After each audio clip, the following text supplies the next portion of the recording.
So I was trained to become a gymnast for 2 years in Hunan, China in the 1970s. When I was in the first grade, the government wanted to transfer me to a school for athletes, all expenses paid. But my tiger mother said, no. My parents wanted me to become an engineer like them. After surviving the Cultural Revolution, they firmly believed there's only one sure way to happiness, a safe and well-paid job. It is not important if I like the job or not. But my dream was to become a Chinese opera singer. That is me playing my imaginary piano. An opera singer must start training young to learn acrobatics. So I tried everything I could to go to opera school. I even wrote to the school principal and the host of a radio show. But no adults liked the idea. No adults believed I was serious. Only my friends supported me, but they were kids, just as powerless as I was.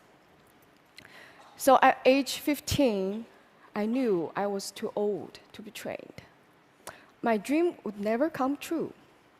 I was afraid that for the rest of my life, some second-class happiness would be the best I could hope for.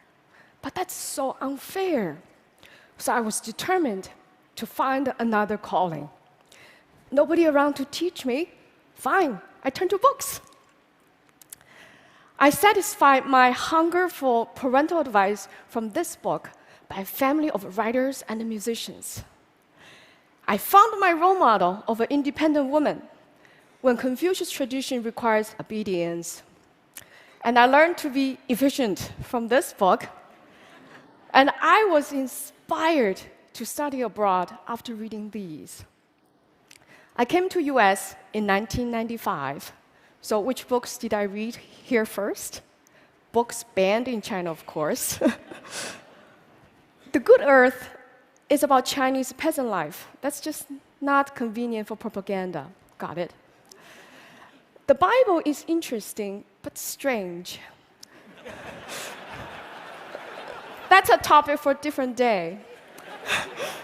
But the fifth commandment gave me epiphany. You shall honor your father and mother. Honor, I said.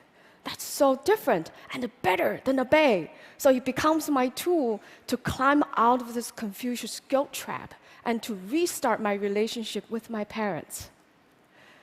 Encountering a new culture also started my habit of comparative reading. It offers many insights. For example, I found this map out of place at first because this is what Chinese students grew up with. It had never occurred to me China doesn't have to be at the center of the world. A map actually carries somebody's view. Comparative reading actually is nothing new. It's a standard practice in the academic world. There are even research fields such as comparative religion, comparative literature. Compare-contrast gives scholars a more complete understanding of a topic. So I thought, well, if comparative reading works for research, why not do it in daily life too? So I started reading books in pairs. So they can be about people who are involved in the same event or friends with shared experiences. I also compare the same stories in different genres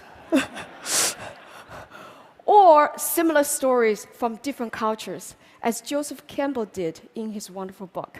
For example, both the Christ and the Buddha went through 3 temptations. For the Christ, the temptations are economic, political, and spiritual. For the Buddha, they're all psychological: lust, fear, and a social duty. Interesting. So if you know a foreign language, it's also fun to read your favorite books in 2 languages. Instead of lost in translation, I found there's much to gain. For example, it's through translation that I realized happiness in Chinese literally means fast joy. Woo. And bride in Chinese literally means new mother. Uh-oh.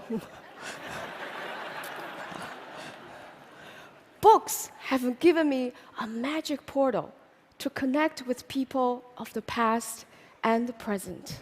I know I shall never feel lonely or powerless again. Having a dream shattered really is nothing compared to what many others have suffered. I have come to believe that coming true is not the only purpose of a dream. Its most important purpose is to get us in touch with where dreams come from, where passion comes from, where happiness comes from. Even a shattered dream can do that for you. So because of books, I'm here today, happy, living again with a purpose and a clarity most of the time. So may books be always with you. Thank you. Thank you. Thank you.